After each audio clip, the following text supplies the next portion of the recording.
Have you ever heard someone say that men speak more logical and less emotionally than women? It's one of those phrases that's been repeated for generations, so often that people start to believe that it's actually true. But this idea is not rooted in science or biology. It's actually a social myth and a linguistic myth that's been reinforced over time by power and inequality. The origins of this myth go back to centuries, to when men held most political and social authority. Because men were the ones leading, writing, teaching, their way of speaking became labeled as logical. Women, who were actually excluded from all these spaces, were stereotyped as more emotional and sometimes even irrational. As linguist Deborah Cameron explains in her article in The Guardian, this long-standing myth took hold because people began confusing social status with mental ability. This made people believe that logic must have belonged to men and emotion must have belonged to women. But language does not work that way. Speech isn't something that we inherit biologically. It's something we learn through social context. Psychologist Elizabeth Stoke, writing for the British Psychological Society, points out that men and women's communication styles are not hardwired. They depend on where we are, who we are talking to, and the roles we play in that situation.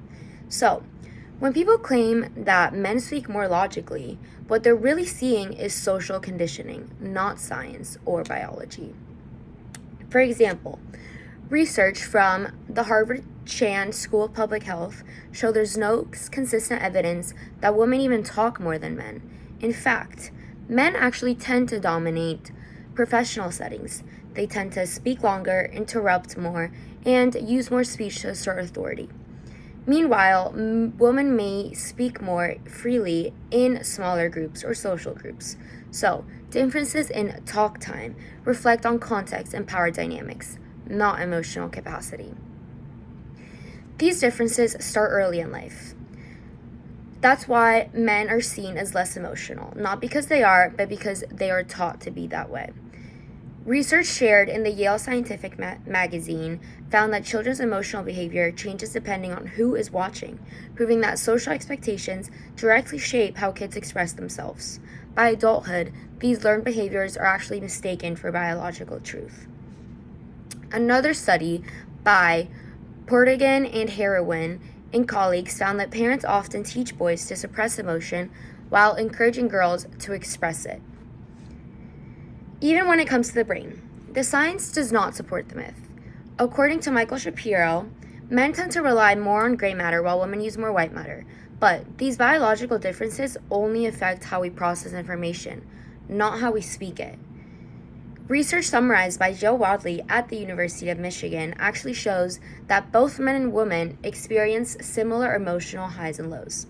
In other words, our brains may process things differently, but they don't make one gender more emotional or more logical than the other, especially not when speaking. So, what happens when people believe this myth? It shapes the way society treats men and women. Women are often dismissed in meetings or labeled as too emotional to lead, while men are pressured to hide their feelings to appear strong. These false expectations can damage relationships, reinforce workplace inequality, and teach people to disconnect from emotional honesty. Believing that men are rational and women are more emotional hurts everyone by invalidating women's spoken logic and forcing men to silence vulnerability. In truth, logic and emotion aren't opposites, they're partners. We use both in reasoning, solving problems, and connecting with others. Speech patterns are shaped by experience, upbringing, and environment, not by sex or chromosomes.